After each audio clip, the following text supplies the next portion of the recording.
Hello and welcome to Do It Yourself, episode 3. I'm talking with the real Michael Lee. Hi, Michael. Hey, Martin, how's it going, man? I'm doing fine. How about yourself? Good. Good. Is it still snowing in Iowa, or has I the think weather improved a bit? it has improved. We had storms the last 2 days. Had to go downstairs Yeah. yesterday for a tornado warning, but that's spring in the Midwest, so Okay. no, Well, it's no good. sense It's good last that weekend. yes. I heard. I've got a friend in Winnipeg, and they got like 50 centimeters. They got a real big snowstorm, Yeah, which is it pretty just crazy snowed in all April. day here, Oh like on God. Easter Sunday, but like nothing really accumulated. It just was snowing all day on Easter, which is just weird. But yeah, Spring in the Midwest, right? Or spring in the the Midwest. yeah. Anyway, so let's start off before we talk about your new single. Why are you the real Michael Lee? Because there actually was another Michael Lee that was on, I think, The Voice or one of those programs. Oh, really? So, Okay. yeah. So, like, when I was trying to figure out, like, a stage name, a band name, or whatever, I was like, well, why don't I use my real name? But, like, my last name is hard to spell. So, I'm like, well, I'll use my first and middle name. So, I did the Google search to make sure there's nobody else. I'm like, oh, Right. crud, there's somebody else out there. Hmm. So, I'm like, okay, what can I do? Well, it worked for Ghostbusters to do the real Ghostbusters. And so I'm like, I'm going to do that. I'm going to trademark it so no one else can use it. Right. and I've just been that ever since. Now I have a document that says I am, in the eyes of the United States, the real Michael Lee. Well, that's a And fun story. yeah, and, Yeah. and it's an epic troll to the other guy who I don't think is actually operating anymore. I never actually listened to his stuff. He's probably great. I mean, I don't really know. Um, but yeah, I think he was just on that show. Did a couple things, maybe on Today's Show or something like that. Just little hi, Right. how do you do interview type of things. And then I haven't seen him since. But now I got the market corner on Michael Lee's. So Well, hopefully it works out for you, huh? yeah, knock on wood. So let's talk about your new single. You just released it, Yeah. New You. Yes. What's the story behind it? Well, this is a long one, so hope you're buckled in. So my older stuff, it's very it's humorous in that. I was trying to go for that humorous angle, kind of like a Yep. Jonathan Colton, They Might Be Giants thing, who were huge influences on me and still Hmm. are. Hmm. And I was like, well, I try to be humorous. I like comedy, so I'm like, I'm gonna do something like that, make people feel good. But I didn't really think about it until I was trying to do a collaboration with my brother, Right. and he sound unheard. I gave him the premise of the song I was writing for a collab, but he's like, we're not doing that, I can't relate to that. And I'm like, wait, Okay. what? And Yeah. he's like, well, it's pretty niche. I mean, it's about parenthood and growing up, and how your parents were growing up while they were raising you. That was Mhm. which will actually be on one of the versions of my album. I'm gonna do a bonus track for like the vinyl, bonus track for the CD, different ones. Interesting. Nice. Yeah, so it will be released, but it it really struck home for me. At first, I was upset. I was like, well, okay, well, a lot of people can relate to this still. Like, just because you can't, just because you don't have kids, doesn't mean others can't relate to it. Yeah. But so at first, I was a bit upset, but then as I finished the song, I was writing it, and I thought, okay, well, he's got a point here, because like, you know, the stuff like we'll use Jonathan Colton for an example. I mean, he's got a lot of great stuff. His early stuff is all the humorous stuff about like, the robots and that, but his later stuff, like stuff off artificial intelligence, Hmm. some of my favorite songs off that album are like the ones that you can really relate to, because you feel it's more of a universal thing. So I'm like, okay, so maybe I need to just change my direction in that. So the first song I wrote after that was this song, New You, which was kind of me trying to process how to become somebody else in the guise of it being advice to somebody. you know Yeah. um and like there was even bits of it that were pulled from this joke project I kept saying I was going to do a Halloween double album. So Right. like there's like references to Halloween in there and that, but overall it's this giving advice to how to change, how to be somebody else, how to work with everybody else, and still be you on the inside. Right. And I feel that the direction of this album, everything I've written for it, is more relatable than what I wrote in the past. Now, I still like what I wrote in the past, but I think there's more of an audience for what I'm writing now. Okay. I actually even wrote, I guess, what would be actually my second love song. You know, I said I was never going to write a love song, Yeah. but I just realized last night as I was practicing that my Tiny Crab Big World song is technically a love song. It's a love song to a crab, from a crab to a doll's head, but still. But I wrote this other song that it's called, you know, What Is Love or Don't You Remember? And it's basically, you know, this couple that's their relationship, it's on the rocks. They're having trouble connecting with each other, and they're kind of questioning everything they're doing in their lives right now. It's a short song, just me and a guitar finger picking. And, you know, I was like, I love that song.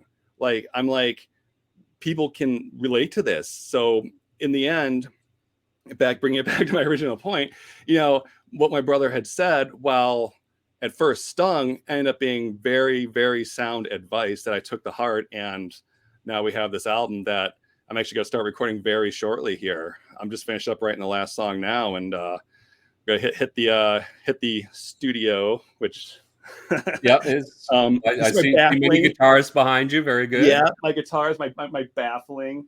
That's expertly nailed to the wall. It was actually carpet samples I had in the laundry room that I found. Like, I could use these, so I just stuck them up there.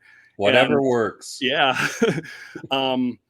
But yeah, so that's kind of the story nice. behind New. So it sounds as if, unlike me, although I do spend time on my lyrics, they're often the last thing that I do when I write a song, which is quite funny. Because I used to be a singer, and the first thing I would do was do lyrics and then match it with the music from a band. So it's been an interesting process. I definitely, when I was listening to your stuff, you do hear the humor. You hear, I mean, sometimes it reminded me a little bit of Zappa. Yeah. Well, mostly in that he also did very ironic songs. Yes. And Yes. there's definitely a sense of irony to a lot of your yes. earlier music. Yeah. So tell me, with the new album, are you going to you're working with your brother on the whole thing, or is he just helping with one song? That has yet to materialize, Okay. unfortunately. We haven't really been able to work together since that idea. Right. Once after he said he didn't want that song, we kind of put that project in the Had a back falling burner. out. Yeah, well, not so much. No, I don't want to say falling out, but we put that project in the back burner. Right. His style is a bit different from mine, but I think with some of the stuff I'm writing now, there's more room for him in there. He's a Okay. bassist. Okay. He's been in a couple bands, Glitter Mouse, Casual Villain. Mhm. He used to tour a bit in that, but he's more experimental. Like, he's into like the Sun O and stuff like that. So Right. just finding that that venue for him to come into my music. I haven't gotten there yet, but Yeah. I might be able to fit him on a track or two. I have to talk to him about that. But yeah, I mean, that'll come. Yeah. Him and I And otherwise, you're a one-man band. You're Yes. like the rest of Yeah. us, you're doing pretty well everything. Yeah, everything. I use a drum program called Okay. Superior Drummer, which is amazing. I Mhm. use that through Fruity Loops, actually. I know Okay. some producers out there are probably hearing that, and they're Yep, gonna be yep. like, Fruity Loops, but it works. It's great. It's simple When for it me to works. use. Yeah. Like, When I it know works. there's Listen, with me, with my drums, I literally, it's MIDI. I've got like some of those what are the SSD? Yeah, yeah. Steve Slate drums, I guess. Yeah. Absolutely fantastic, Oh, like yeah. the acoustics of it. Yeah. And You can tweak 'em I too. literally watched this video. It was a Rick Beato video, I love him. Yeah. how to record rock drums. Yeah. Yes. In MIDI, and so I'd sit at the keyboard, and I'll you play it out, and then of course you're in MIDI, so you fiddle around until something, until you get something that works. Yes. As it were. And thank God, in the sense, because like I wouldn't know where to begin in terms of like miking acoustic drums and trying to get a reasonably good sound. Yeah, like I actually have a drum kit right Oh, here cool. in this closet. Yeah. I used to play drums and they used to be in this corner here, Yep. but they took up so much space. And I so rarely use them because I have little kids. I have a 3-year-old and an 8-year-old. That So would be like, dangerous having drums. yeah. So like practicing drums, like I really only have like at night or on Right. sometimes on weekends. Like right now, my daughter is actually napping. So like I Hmm. can't practice now. Yeah. I can with guitar because like my amp, I have an attenuator on that, so I Right. can work with that. Even I do like to have a little louder because you got the feel, the guitar. Hmm. But like I put it away, and I actually thought of bringing it back out for this album. I don't know where I'd put it, Yeah. but and trying to mic that up because this album is much more simple than what I've done in the past. After I Okay. did Synthetic Man, Hmm.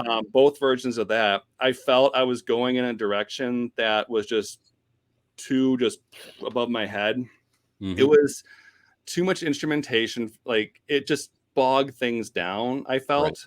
Right. So this album I'm working on, I actually have a list of criteria for myself that I cannot break from. I only adapted it once so far. So first thing is I gotta be able to play guitar live. Like Yeah. I know overdubs.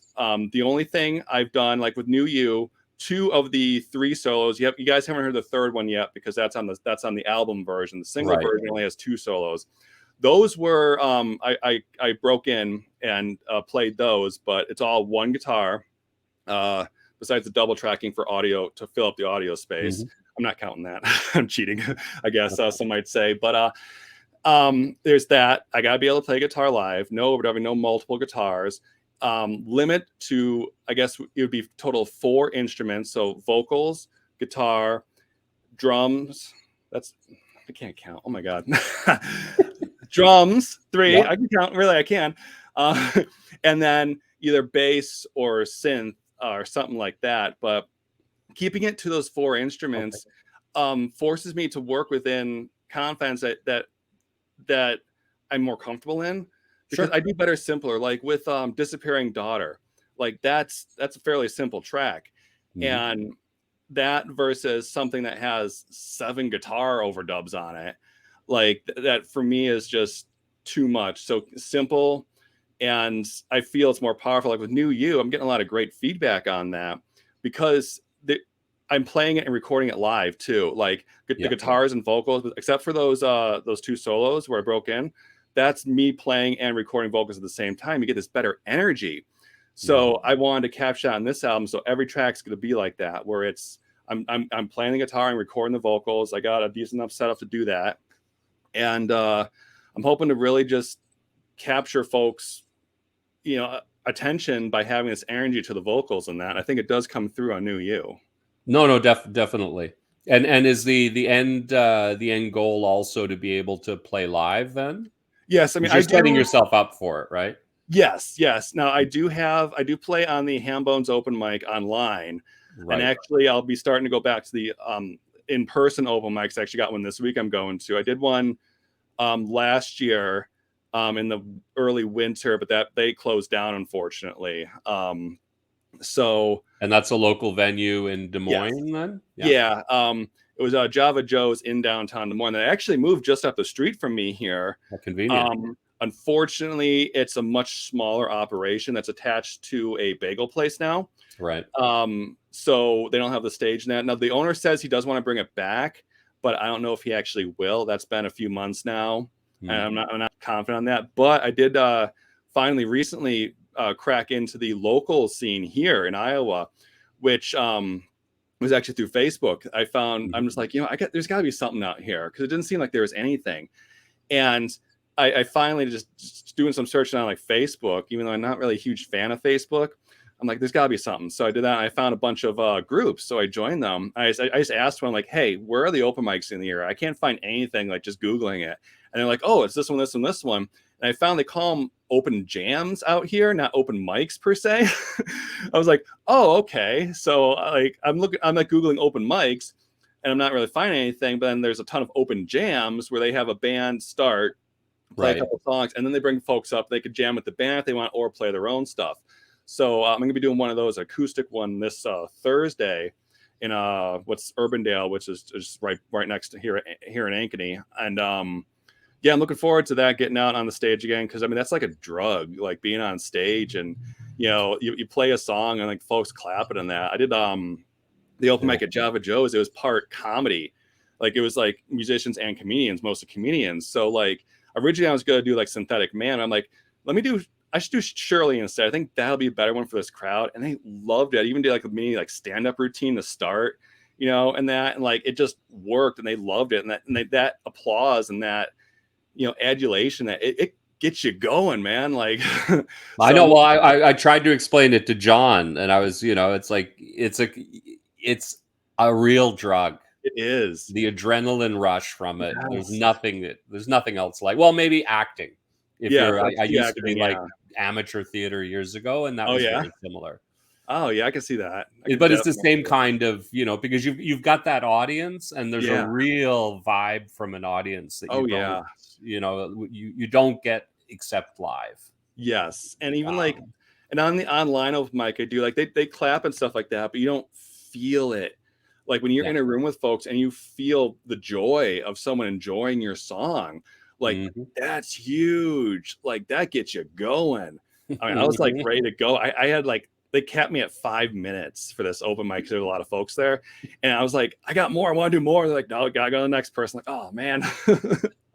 Well, listen, it's so funny. Years ago in this band I was in, we were very diligent. We practice. Gotta practice. And we got reasonably good, right?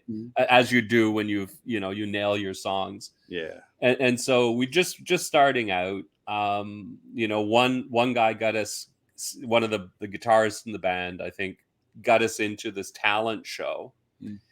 And you were only to play 2 songs. Right. And we got on stage. We nailed the 2 songs. We looked at each other, said, fuck it.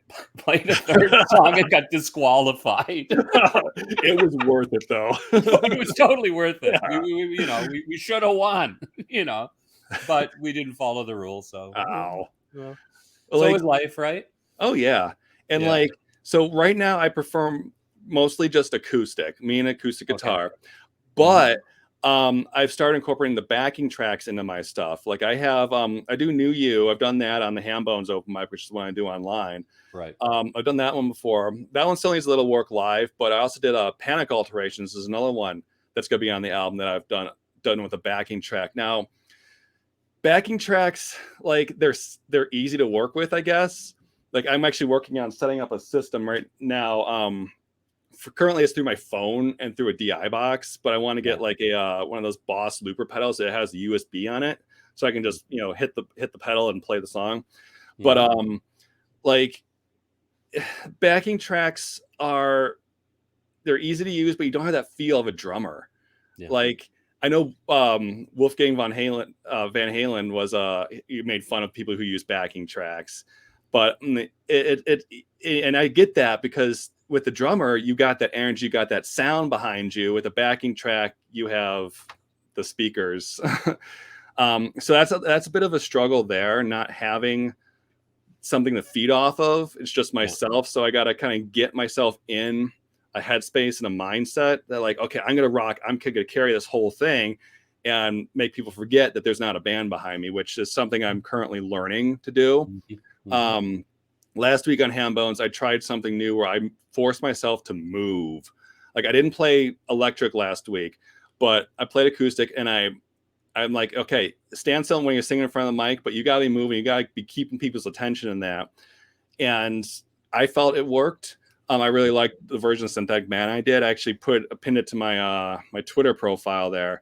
But it's just something that, coming from really not doing much performing and kind of learning as I'm going along, it can be a struggle. It's like, okay, can't just stand still, move, make sure they want to see you, not just do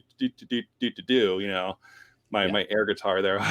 Yeah. Well, I mean, the audience feeds off the energy. Yes. And I think that for me, one of the biggest sort of revelations was realizing the audience, until you're famous, they don't know the words of the song. So if you flub up, they don't care. Yes.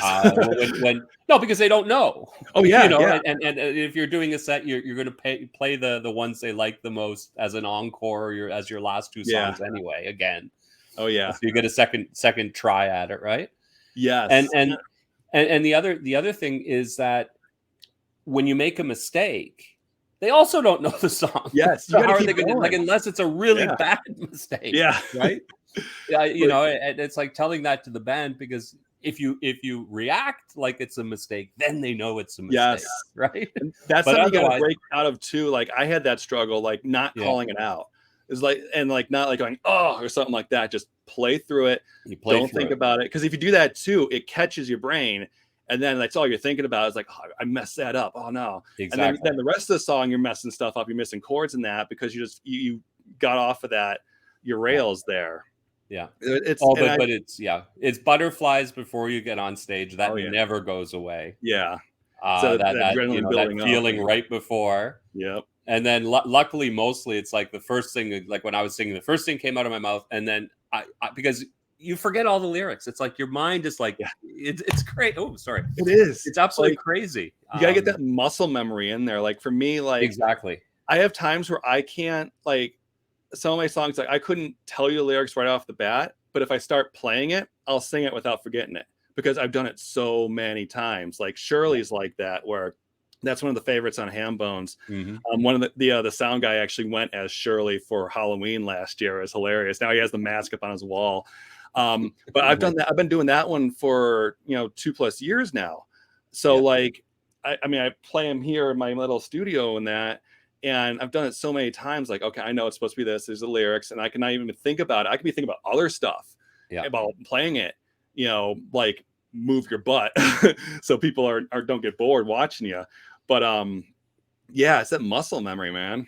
Yeah. No, definitely. And have you considered, especially if you're playing a lot of acoustic guitar, to do that trick that a lot of them use, where they're actually doing percussion with, like, hitting the body of the guitar and stuff I've like seen that? that. Like Rodrigo y Gabriela does I mean, that.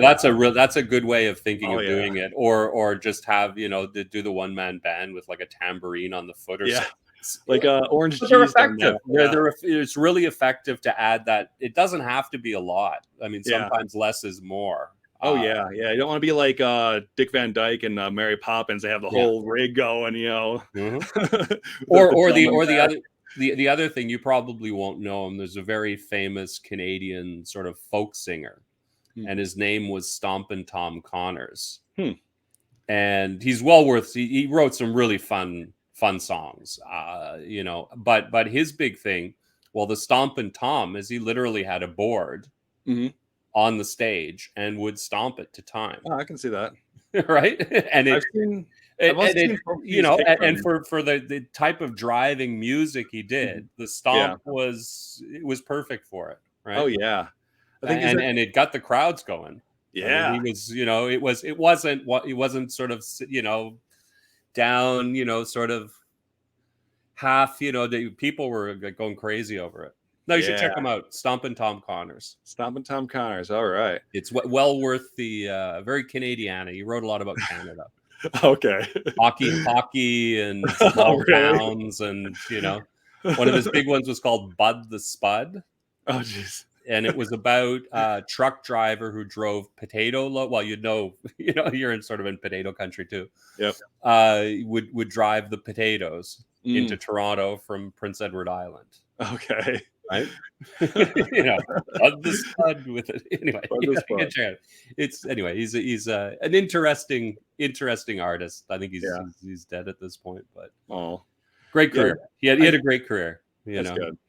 And people remember him, and that's, I think, the most important thing. Like what any of us are doing is to be remembered. Like having our music on there for the end of time for people to enjoy. Definitely. That's the big thing with any of us. No, definitely. Oh, well, or you to a certain extent, you're doing it for yourself. I find, Yeah. it's a way to express yourself. Oh That a yeah, lot it of is. other Oh people, yeah. And at getting least it for out me. there. Yeah. Oh yeah. Me too. Like I've actually started doing a thing so I didn't get stagnant and that as I started creating something a day. Anything, a sketch, whatever, Mm-hmm. just to keep the juices constantly flowing. And not necessarily not take a break, but just so I'm always thinking about it and trying to be better even at that, at creating, Yeah. so I can get more of myself out there for others to enjoy. Because I mean, I have this personal belief that if you don't, I don't know how much I can actually, am I allowed to, what kind of language can I use on this podcast? Well, I wouldn't get too, I mean, Risque. yeah. Okay, so I'll try to keep it as Keep it PG. as PG as possible, So but don't if worry you, about it too much. okay, if you need to bleep it, go ahead. So if you're just doing the art for yourself and not showing it to anybody, Yeah. it's masturbation. Yeah. Like, you need to be able to show it to others, and other people need to enjoy it. Otherwise, to me, what's the point? Yeah. So No, I'm well, trying. listen, there's enough of it that is, wanking off Yes. that gets shown to the shown to the Yeah. public, right? So But like, yes, like I've been like, I actually got like a little sketchbook for next to the bed. So like, mhm, if I'm not working on music that night, say like usually Fridays and Saturdays, I don't actually record anything. right. So on those days, I often sketch something. So like yesterday, I sketched the thunderstorm. Not the greatest sketch in the world, but I still created something. And the other day, I sketched my son's shrimp. Just something just to keep the mind going on that creativity. I mean, yeah, I went to art school and that, so I got kind of years of that ingrained in there. But you don't use it, you lose it. Yeah. So keep it Yeah. going. And I feel Now, that go ahead. oh no, I was just going to say, when did you actually start getting more serious about music? Are you another COVID musician in the sense? Um, no, yes and no. Now Okay. I will say the COVID pandemic did allow for more time to work on it, Right. but a lot of my first EP, or I guess my only EP, really, was recorded prior to the pandemic. Okay. I was just about to release it prior, and then back in that March time frame, and then when it hit, I was home more. I'm like, well, maybe I can tweak it some more, and I was still learning stuff at the time. So I think it came out in May or something like that. I don't even remember, but I took Yeah. a couple extra months just to tweak it. Still didn't master it because I didn't know what the hell that was back then. So it's still unmastered. Actually, that Jetpacks and Interrobang are not mastered. I need to go back and do those really. Yeah. But I'll say one word to you. ah, Isotope. yes, I have that. I love it. I use that for my stuff now. Yeah. No, Yeah. it makes all the difference. Like Oh, the it mixing does. and the mastering. There's nothing, and for anyone who's tried, it's so frustrating. Yeah. You think you have something good, and then you play it on like speakers, or Mhm. I tend to try to play it on as many different devices as You I gotta. can. Gotta. And finally, when it sounds good on my phone, Mhm, on this mhm. phone speaker, then I'll release it. Oh Type thing yeah. is my general rule, and it just goes a lot faster with the isotope stuff. It does. 'Cause for me, I use those presets. Yeah, well, they're So so good. they You are know, they're like the and what's funny too is I find that sometimes I'll use presets. It's just like, oh, what's that one? You know what I mean? try it. Yeah. And it completely changes. Or my new love, there's like a vintage limiter. Yes, I think And I that have I'm that one putting on too. every song because it punches things like it's like Yeah. crazy, you Yes. know? It's Yeah. absolutely crazy. And this is after years. I mean, oh God, I can remember when I started, it's like that was one of the biggest difficulties Mhm. is really It getting is. something mastered so that it doesn't sound like just absolute crap. And I'd still like, I can do it myself now, but Yeah. I would still love to have other folks do it. Now for Synthetic Man, the Digital Soul version was done by another musician, Oh, Jeff interesting. Soul. Yeah, Yeah. he we did a bit of a trade. I did some graphic design work for him, and he mixed and mastered that one for me. Nice. And it was interesting because it took a different direction.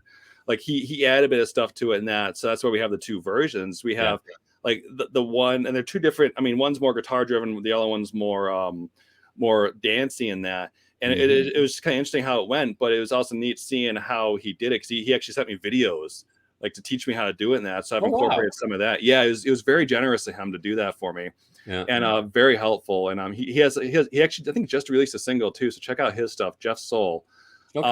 Soule. Good stuff there. He's a freaking of the Ham Bones open mic that I do, and he's Okay. really fun to talk Interesting. to. Yeah, Is he on music Twitter at all? yes, he is. Yeah. Okay. So he's I'm trying to think if he's in one of our little clubhouses. Yeah. Well, send his Twitter handle and I will. I'll Yeah. connect up with him. Yeah, you'll like his Yeah. latest thing was really good. Like I really enjoyed it. Yeah. No, it's great. I'm hoping with the album I'm working on now, I'm hoping to find someone. I'd like to have one. There's a couple of songs that are dancier, Mm, and I'd love to have one of them remixed, nice. like properly. You know what I mean? Like give someone all the basically all the master tapes and you know, without anything on them, and say go for it, do what you want. Oh, I would love that too. Yeah. Like I would love for someone just to cover me, like or Yeah, someone, well, that would be the real thing. Like, you know, yeah. as a songwriter, that's when you know you've done it. When Yes. you actually, you know, or like JJ Cale, when you have others who, you know, turn them into hits, right? Yes. Oh, yes. And like how Prince would just like write all these hits for other people and Yeah. like didn't even know it was him until years later. Like I would love that. Like I had a couple nibbles on that front, but no Right. one ever actually did it. Yeah. One day though, I'm hoping to write something good enough for people to be like, yes, I want to sing that song. I want to take that song and make it my own. You know, Yeah. and like you said, that's when you know you've really made it, when someone does that. Much more than anything else. I think Yes. that would be even bigger than a number one, is Oh have yeah. someone else cover your song and have a number one with that. Yeah. Then 'cause you that know means, it's the song. You know what yeah, I mean? because they loved it that much that they Yeah. wanted to make it their own. I mean, I have a couple songs that I cover, but none of them are really like, they're just songs I like. It's Mhm. not like songs like I feel a huge attachment to. Right. Like one of them is Queen Bitch by Bowie. Well, that's a Like good song. it's such a fun song to play. Mhm. And like I don't do it on 12 string, even though I do have a 12 string back there that's collecting dust and really probably needs to be taken into a tech. It's still got the factory strings on it. I've had it for 15 years ish. Right. And it's, you know, just been sitting there because it's just such a pain in the butt to tune. I can only imagine. I mean, that like Queen Bitch start off on that one because I just love that dun dun dun dun dun dun dun. Dun, dun. Hope we don't get demonetized because of that. My terrible. At this moment, I'm too small to be monetized, so it's less of a worry. And just in a few weeks, when you've hit 1,000 subscribers, you'll Well, be, it's what be is it? editing that little bit out. It's 1,000 subscribers and 4,000 hours of Yes. playtime, I think is what it is. So Yeah. I figure with this format, I'm going to hit the 4,000 hours of playtime before I hit 1,000 subscribers. Would be much, but you never know. I just need to interview someone the week before their single goes goes crazy or something, and then have them get into some controversy, and then yeah. like all the news outlets come and look at your interview with them and are picking it apart, and then all of a sudden you got 1 million subscribers. Well, or with any luck, I've got the interview with John where he does a really good job just articulating the issues with Deezer. Oh yes. So hopefully, you know, someone picks up and that story gains some steam, and that might be what'll help, you know. Oh, it will. You'll get there. I mean, I've done. Oh no, it's I love the format. Yeah. And I've enjoyed the talks a lot, and like, you know, reviewing them afterwards and everything. It's quite fun because I don't see anyone else doing anything like this. Yeah. And like, I'm keeping a very open mind. I mean, I've had, you know, John, who does this whole thing. Kyla, completely different, like folk stuff. You're doing different kinds of stuff. The next one after you is this sort of dancey thing, and I set up something with another guy who does, it's like jungle type stuff. So it's going to be interesting. Is he is he in our clubhouse? One of our He's in one of the groups. Well, the other thing is people just start constantly suggesting people. Yes, like, I think I gave you and what I found great about Twitter is everyone keeps their DMs open. Yep. So you just go in and I'll just approach people and I'll say, hey, I'm doing this. And so far, everyone has just loved the idea. And then other people, you know, I mean, at this point, I probably have a list of about 15 people. Nice. To do, and about 4 or 5 that have already agreed. And I haven't even got like John, Mickey, he gave me a list of people. He said I would do those people. and I haven't even had time to contact any of them. Oh yeah, You know, there's so so many it's great good. musicians. Yeah, and I'm hoping if it sort of picks up a little bit, I'm going to do it now. It's once a week on Saturdays. I'll do that time slot, Nice. which seems to work well because it's like reasonable time in North America and early evening in the UK. And as you know from the groups, there's so many of the musicians who are UK based, at Yes. least in a lot of the groups that I'm in.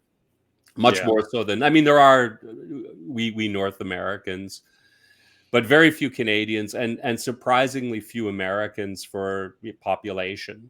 Yeah. Um, but that's fine too, because to be honest with you, music breaks earlier in England than it does in Hmm. North America. Oh yeah.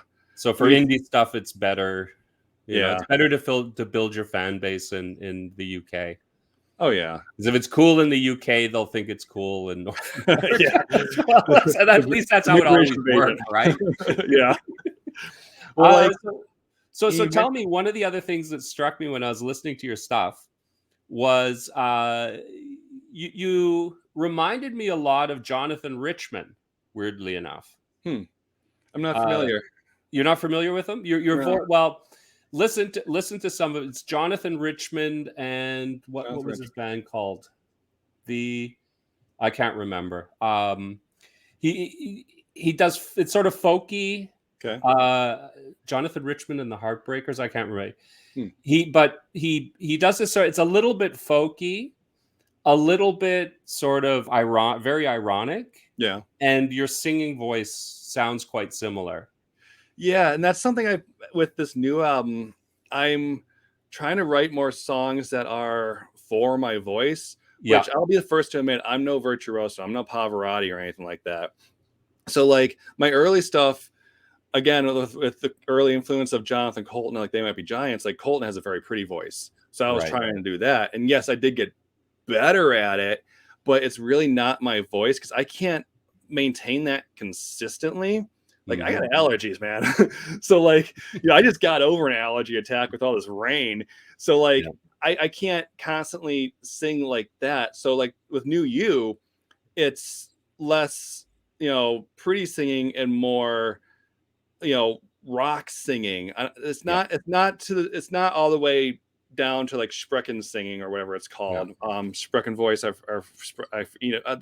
guy from B-52 does, the B-52s does, Yeah. where he's speak singing. Les Yeah. Yeah. Claypool kind of does that too.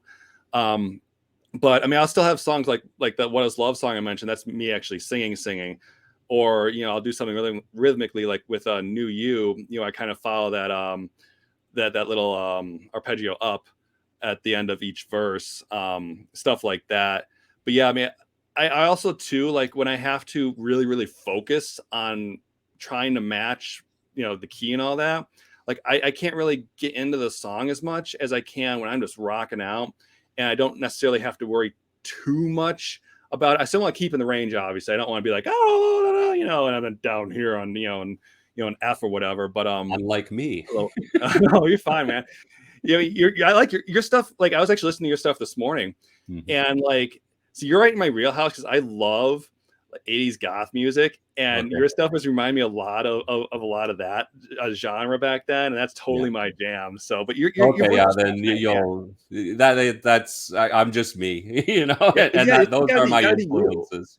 Yeah, you got to be you. And like, I mean, your voice is fine. You also you did some interesting things too with like double tracking and that, which I'm trying to use too. I sort of did that on New You with reverb and like double tracking it, but Yeah. I didn't actually record the vocals twice.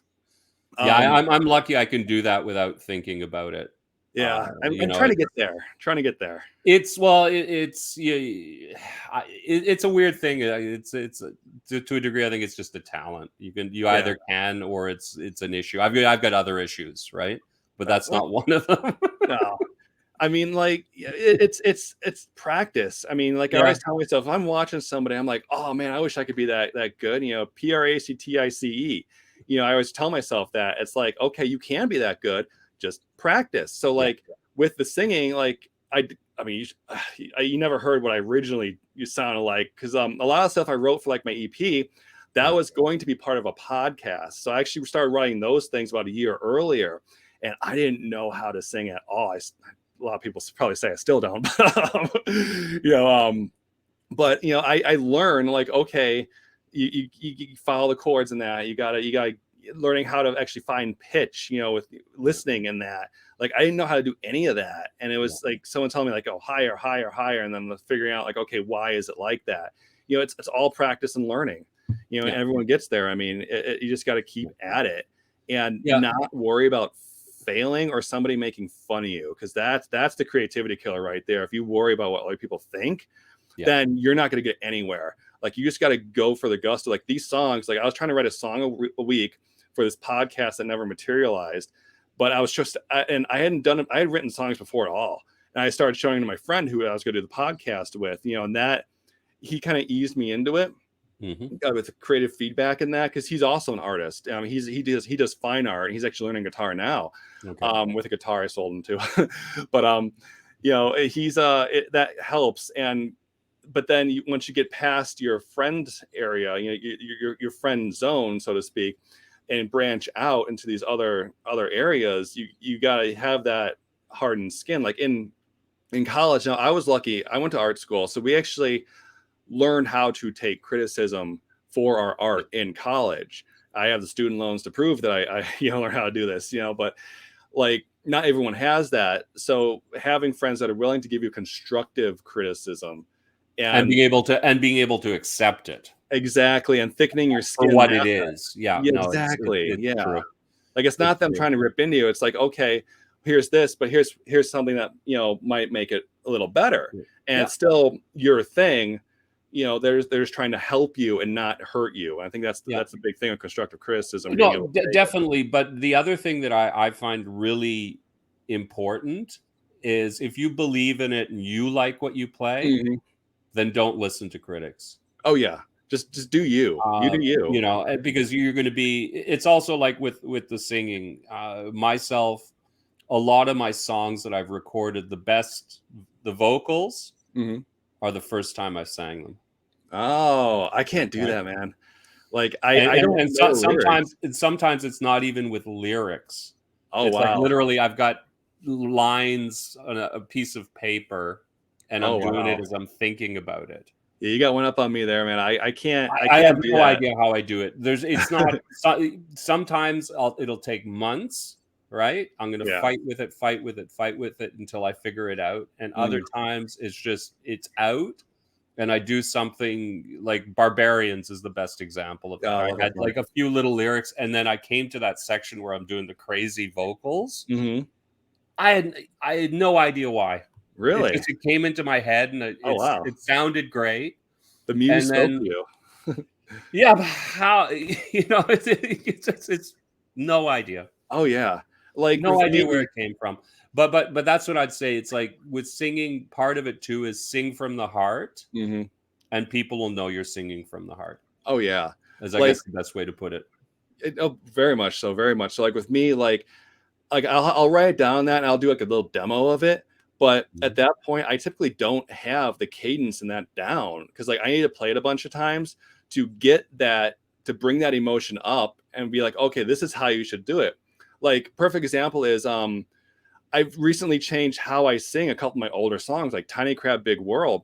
I changed how I do that little bridge before the chorus, and where I used to do it where I was like, seize the day. But then I stopped doing that because I couldn't consistently hit that. So I'm like, seize the day. And I just started doing that. I'm like, I like that better.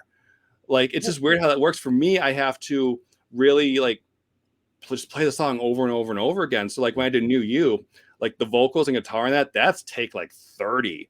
Like, because I was just learning how to do it and getting that emotion out there. I'm like, so I listen back to the take, like, okay, I need to emphasize that word more. I need to hit this chord harder to get really just dig in and get that to push that point out. Right. And and eventually it'll just come naturally, and I'll stop thinking about it, and that's when I know I have it. But again, it's like take 30. You just got to stick with it. And hope that your voice isn't too hoarse by then. Yes. No, I do it over a couple of days. I will say that, because most of my recording time is like at night, like after the kids go to bed, so like between like 8 and 11 is when I have to really focus and do it. And so like thankfully I have this baffling now that helps a little bit, not much, but Yeah. I'm down here like yelling and stuff, and rocking out. Yeah. Well, the other thing is if you're doing it with headphones, so Mm, you can temper a lot with just how loud you're, like if yeah. you're too loud in the headphones, that's when you'll be screaming. Oh, see, I actually don't have my vocals piped through the headphones. Like, Start doing it, yeah, but then you've got to put your headphones in the mic, because otherwise you're gonna have a lag yeah. generally. But when you do that, you can set the levels so you can hear the effects or not hear the Mm. effects. Oh, If you have effects on it already, and sometimes the thing is that you might find is that you sound better mm. and you get more into the performance when you put like some backslap on it, even Oh, yeah, just a yeah, little bit of backslap, because yeah. then it'll fill out your voice Oh, and okay. you become more confident, and it doesn't sound as bad to you. Hmm. Because of course that's the other thing, it's like, oh, I sound so awful, but it's because there's no effects on it, it's like a completely Yeah. flat sound, you know what I mean? Oh, But yeah, like yeah, if even you some of the pros, like you hear their raw tracks, and it's like, okay, well, that's not sometimes what I'm hearing. others, Yeah. it's like Others, oh yeah, others you hear the yeah. raw Like, tracks and whoa, it's okay, like, I want to sound oh, like okay. that. Yeah, it's Yeah, like, interesting, they didn't put yeah, much effects on him. yeah. But yeah, no, try that, and Okay. literally put a bit of backslap or something on it, or find a setting in like Nectar. Yeah. If you've got the full isotope thing, like find a setting that you like, Mm. the sound of your voice, and try singing with that in your ear. Okay. You might want to try it, because Okay. sometimes I find just makes it easier, Yeah. and you get more into the performance because it sounds like what you have in your mind more, Oh, okay. It's right? interesting. Yeah, because And like, you can play with it too, because if there's any reverb or anything like that, it becomes, second nature to mm, start playing with it. And I mean, there's even songs I had in the EP that I just released, mhm, where there was some vocal effect, and I started playing around with it and getting mm, these really weird chorus effects in it. yeah, And it's like, oh, and I wrote the song based on that, based on nice. these things. I had these audio files, and I basically wrote the song around them because I thought it sounded Nice. so cool, and then started overdubbing them, and adding to them and whatever. So yeah, I want to get there's one of so those like many. Sorry. I want to get one of those like boxes that you could put on a mic stand that you Mhm. could do like live vocal effects. Like, oh, Jack White has one of those where he's got like a couple microphones. I don't have my microphone up right now. I Yeah. should pull it down so it wasn't in the camera. But like where it's you can like you have the regular one, and then you have like these other ones. You go to that one, you can tweak it, with this little box. I think Perry Farrell has that too, where he's got a Right. bigger one. He's got a big old mic processing thing where he does all his effects on that live, which is really cool. Because I'm trying to be able to do everything live now. New You, when I perform that doesn't obviously have the effects like in that the mid there, like it Right. doesn't have all the stuff I put in there, which is actually done post. I use Cakewalk. It was done in Right. post because I could just do like a little plus sign, like, oh, let's add reverb. Although I'm gonna try to start doing something new with for double tracking vocals, is bussing them down. I kind of learned this trick where you have the vocal, you're recording it, but then you bust it down to two separate ones. And this is actually playing what you just mentioned with the headphones and that, where you have delay on one channel and then the reverb on the other. And it really fills it out and gives you like what you were talking with. You can hear yourself better in that. And it sounds great in the mix. So I'm going to start Yeah. trying that on this album, see if I can get some good results from that. Yeah. No, it's really it's helpful, Yeah. because otherwise it can be distracting if you don't like the way you're sounding. Yeah. You know what I mean? Yeah. And I think those boxes that I mentioned are pretty pricey too. So I don't think I'll be buying those, Listen, then do it yourself. Figure out a workaround. Yep. Oh yeah. Do That's you the have best thing. do you have an iPad? No, no. Yeah. See, iPad's good for that, because Mm, there's all kinds of great music apps that nice. are all like, you wait until there's a software sale, Yeah. and you can, and set a limit, like let's say you're going to spend $50 and Mhm. walk away with, all kinds of things. Nice. including something like that. I'm sure. And what's nice is it, because it's all touch screen Yeah. and they're small. I'm sure there's, And the iPad, something if you can figure out a way to get it in and out of your amp, yeah. which I'm sure there's all kinds of adapters to Oh do. yeah. Like I have, And, as I mentioned earlier, I have a DI box, the Color Box V2 from JHS, and Mhm. that thing it's a powerhouse. Like I could plug my phone into my mixer here, for doing like like online Zoom and that, or I can Right. run a mic through my pedal board, which is hella fun. You know, I tried that with some of the vocals for New You before I didn't have, it wasn't sounding right, so I just did it in post, um but yeah, I mean, having something like that is just amazing. I hear the iPads too, like they're really like they're a powerhouse. Like didn't Gorillaz record an entire album on that? Oh, Debut album? Like everyone's recording on computers now, mostly, right? yeah. And like just the And iPad, like, being able to, I mean, it's amazing to think like nowadays we have this small pane of glass really that we can record entire albums on and plug everything into it. It's yeah, insane. Like it's amazing what we can do nowadays. yeah. No, and for the price too, Oh yeah. you know. It's Yeah. like I've always gone as cheaply as possible Mhm. has been my motto. And so, Oh yeah. I so mean, like and that I use Reaper because it's mm, very powerful and it was well worth the $60 one time lifetime, you know what I mean? and that's why there's And Cakewalk, because Cakewalk is actually free. yeah, And well, so really is Reaper, but it was mm, so good that I ended up buying a lifetime's mm, license to support them because I yeah. mean they do 3, 4, 5 updates a month Oh yeah, that's good. on it, and it's and it's light. It's like I'm still able to run it on my very very old Mac Mini, Mm. and stuff like that. It doesn't, I think you can even run it like through a thumb drive. Oh 'Cause wow. it's not a big program, so you could have it all on a thumb Nice. drive and just put it into your computer and stuff like that. It's pretty Very crazy. nice. Yeah, it was one of the guys from Napster, I think, Oh, okay. who ended up after the whole catastrophe of that, he ended up getting into and they started working on it. And it's And good ironically enough, I community. think now they pay artists the most. They're up there with like, first they started with, giving it away for free. Yeah. And then Lars came in and did his whole thing, well documented. But yeah, now they're up there with, if not one of the best, actually Yeah. paying, since Title clearly doesn't. Or if they do Yeah. now, it's after what all the God's work that John's doing, fighting the giants there. Yeah, I'm wondering with Yeah. some of the little ones because I know you end up getting distributed to all of them. Yeah. And we, I don't know about you, but I most of my efforts go at Spotify and Apple Music. Those are Yeah, the same. two big ones. But it might make sense for us to all go over and and really start supporting one of the smaller ones that pays well. Yeah, exactly. Yeah. You know what I mean? Oh yeah, because Spotify is a giant, and Yeah. they're going to be very hard to take down. I mean, Neil Young tried it and didn't really get anywhere. Hmm. I mean, he got some others to do it, but his stuff's back up there now. I mean, you're not going to get the giants. It's I think not. The thing is, it isn't even his stuff anymore.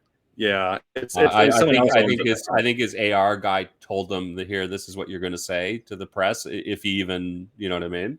Yeah, Because exactly. that was like just after he sold, I think, all of his catalog or half of his Yeah, catalog to like an investment bank, yeah. And and it so was the you, same thing with Joni Mitchell as well. yeah, So it's not surprising that they came out against it because yeah. I don't think it was their decision anymore because I don't think they have the right. They own the rights, right? Exactly. Yeah. And then the people who do own that stuff, the money they paid up front, the idea is they're going to recoup that through the streams and stuff. So if it's not on Spotify, that's huge for Yeah. them. So they're Yeah. going to get it back up as soon as Although possible. I wonder how they're going to do it because at this point, I know both of them.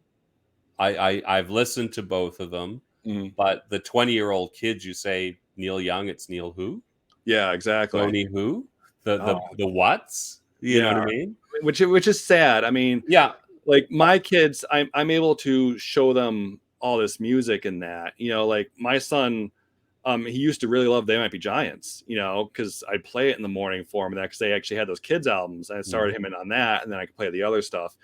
But like most kids these days, it's going to be, when I say kids these days, I sound really old. I'm only 38, but they don't.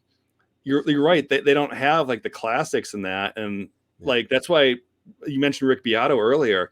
Like his channel is great because he's actively teaching about these acts. Like Joni Mitchell's huge for him. He got to sit down with her. His What Makes a Song Great. Like I've learned a ton from that. Yeah, those are absolutely great. Oh yeah, and his interview with Sting, like that affected me deeply. Like when he said, you have to surprise the audience in the first like 10 seconds. So I'm gonna turn it off. Like that's huge. So like with New You, I tried to do that. Where like I come in, I'm like, let me tell you a little secret. Michael. Oh, there you are. Oh, did you lose me? Yeah, you froze for a second. Oh no, you're back. I got 3 megabit internet here in Iowa, so it's it's terrible. But so like with the Sting interview, like he said, you got to surprise him in the first like 10 seconds. So I tried doing it with New You, where I'm like, when I have that short intro and then let me tell you a little secret, like something like that. Like what? I'm trying to do it with all my songs too, where a short intro, really just trying to hook them from the start. Like I wrote a song specifically to be the introduction, the intro song to the album. And it's like, so and it starts off. So what is this all about? And it just going from there and really just driving it and hooking them in within that first 10 seconds. No, it's from Rick Beato and his channel. No, it's good. It's I guess through intuition did the same thing, because a lot of my most recent numbers, I'm finding I'm just jumping directly into the song. Yes. There's no intro. There's no, you know what I mean? Yeah. And usually it's like what? Yeah. But that's good. It catches people, like you said, it catches people's attentions. It does. And I think punk really did that well. Yes. The short, 2-minute 15, 2-minute 30-second songs, and just right in like dun, dun, dun, and then start screaming or whatever, but getting your attention. There is definitely something to it. And Sting, he's a classic rocker, so kids aren't necessarily going to learn that, because they'd be like, oh, he's an old fogey, I'm not going to listen to that. But that's sound advice, and kids are missing out on that if they're not in tune to the older generation that lived it during the glory days, the golden age. And they have all this wonderful advice that the new generation really needs to pick up on and utilize. Yeah, you'd think, right? Yeah. But I guess it's a question. When I was that age, I wasn't thinking about it. So you can't expect, you can't expect everyone to be sort of production nerds. Yeah. I mean, there's a lot to learn there. And YouTube is a great tool for that, because I mean, YouTube's the second largest search engine. Oh yeah. And just watching it is. And like, I mean, just watching these other folks just talk about it, like you can learn just so much just by absorbing, and you don't necessarily have to do it, though you should start doing it so you get that muscle memory like we talked about earlier. But just watching and absorbing all this stuff. Like I like to watch Samurai Guitarist is one of my favorites, because he's also kind of funny too. But him, Paul Davids, Rick Beato, and that, all of them, like together, I pick and choose. Rhett Schultz, another one I like to watch a bit as well. And just learning from them, like these tips and tricks and stuff. I'm like, okay, that's a good one. And they're in tune with the classics too. Bringing it back to that, like they all understand that, we got here via these pioneers that really create this whole new sound. Like, like the 60s and that, like Jimi Hendrix and guitar pedals. Like I got this massive guitar pedal here, and it'd be thanks to him picking up on the Octavia or whatever and using that and showing people, hey, there's something to this. Now we've got, hundreds of thousands of different pedal makers, boutique, big name or whatever. I mean, I'm a huge fan of EHX, stuff like that.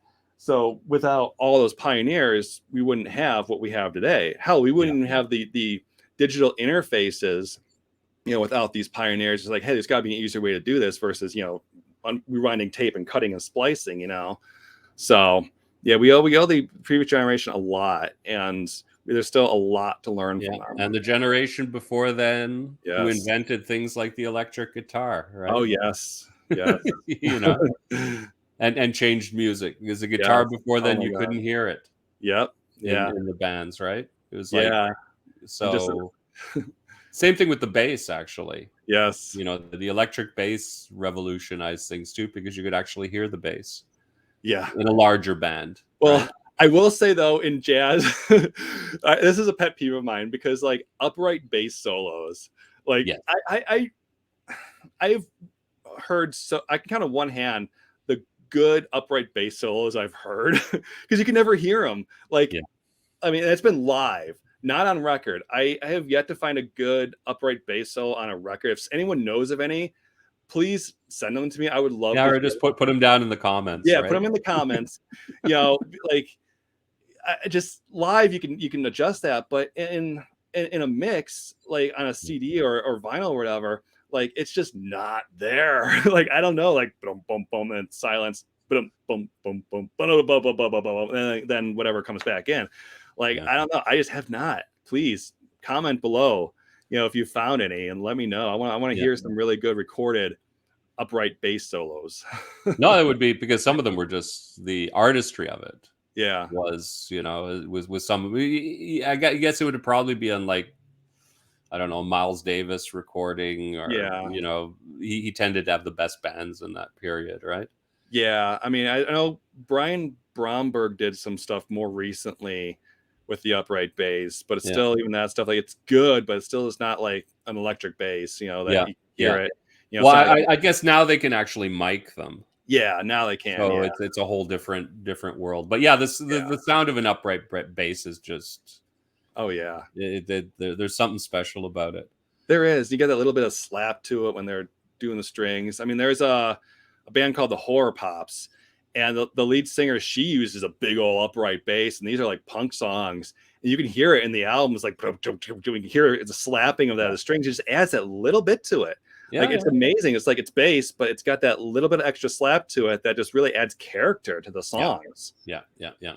And that sort of, well, I'd almost say that that's like a um, a, a folk punk Mhm. sound. Yeah, it Has is. always been really good. Like I'm surprised that there was never a revival of something like the Violent Femmes, Oh, I know. I love the Violent because Femmes. what a sound! That Yes. sound with that guitar, that really really, loud, Oh yeah. aggressive. Why? But I've always loved loud, aggressive acoustic guitars. And they were going for that too. Like I have the Totally. like the ultra special edition of their first album, and in it, the lead singer talks about, you know, they were busking, you Yeah. know, and they had to stand out. So they had to be as heavy as they possibly could on these acoustic instruments because they couldn't really afford to plug in, you Yeah. know. And on the first album, they did have some electric in that, but like, you know, the bass was an acoustic bass. I know Oh, I know. there's a I saw them play live oh, I'd love to see back them in the play day. live. I saw them when they were touring the record, and Nice, yeah, it was nice. a fun. It was a good show. It was a good show.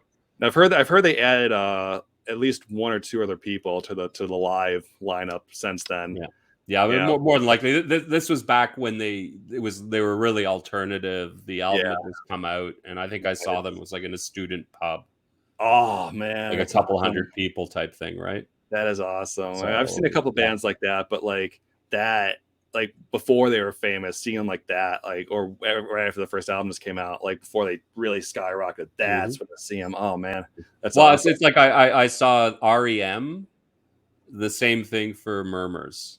Oh wow, That's the first time I heard of them. I went I'm into the jelly. show, I'm jelly. Love and then I REM. bought all the records. Oh Well, yeah, at that point, they'd only had 2 out or whatever, because that was the one that really first broke them. yeah. But yeah, that was a great show too. Back in Oh this, yeah. it's called the Spectrum in Montreal.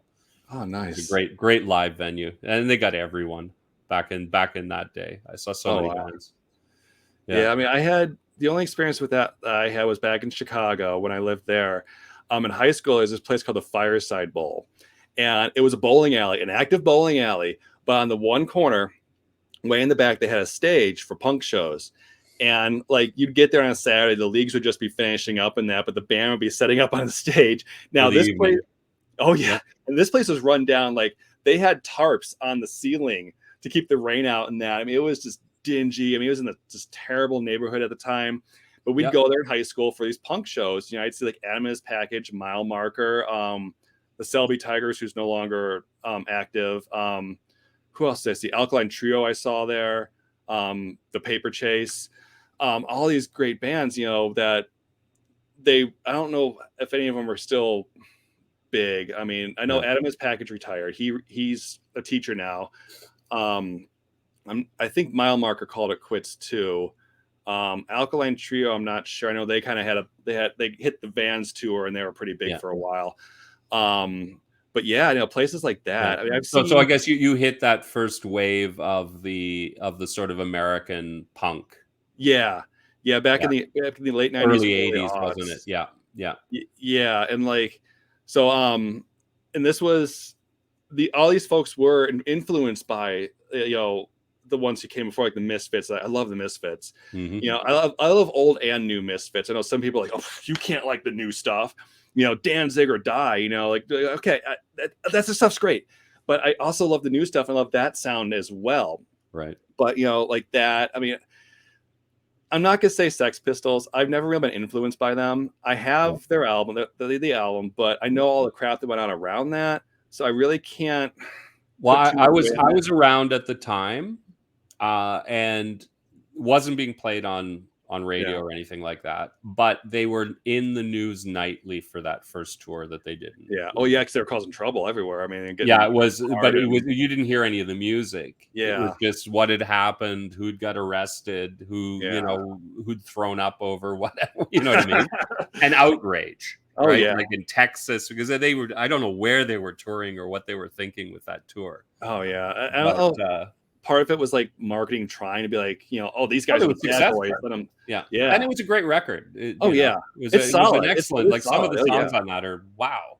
Oh yeah. Uh, And for me, like personally, like I like Wire. They're one of those bands that they had the song "The 15th," which has been covered a number of times. But I have this one album of theirs. It's Wire on the Box, and it's them doing this show in Germany, this TV show, full set, and the audience just does not care about them, and they're playing their hearts out, and this audience just yep. There's a DVD that came with it, and they're just like politely clapping, but they cannot get the audience invested in it. But they are singing their hearts out and kicking ass, you know.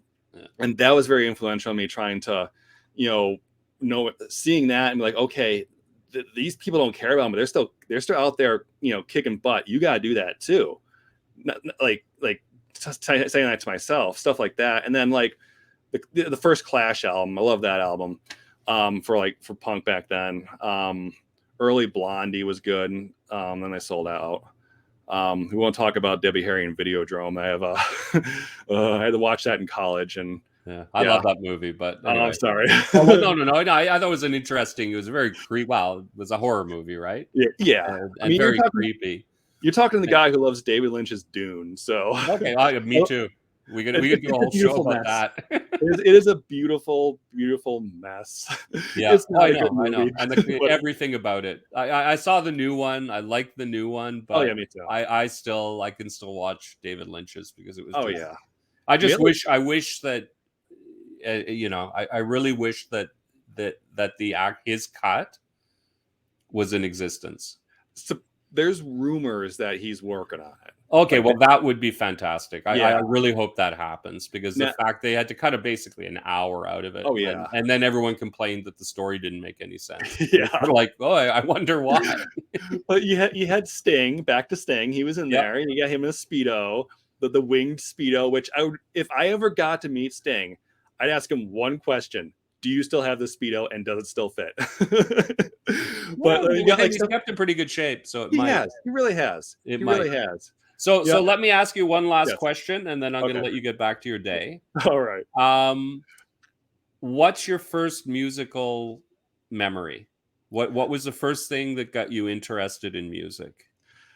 I think my first memory where I really remember noticing music was I was a wee little one, and we only had AM radio in our car. And I remember the oldies station and hearing the doo-wop bands and the early Beatles stuff, not the later stuff, like the first two albums, like that stuff. And that always really stuck with me, that appreciation for the oldies and being able to look back and learn from it and try to incorporate what I've learned into what I'm doing now. Great way to end. Yeah. Anyway, thank you so much, Michael. Thank you, Martin. You take care, and we'll stay in touch. You take care as well, man. Thank you. Okay, bye-bye. Thanks so Bye. much. Stay on, and we'll say our goodbyes. Okay. Just let me figure out how to get, because I've got two screens. And oh, there we are. See you later, folks.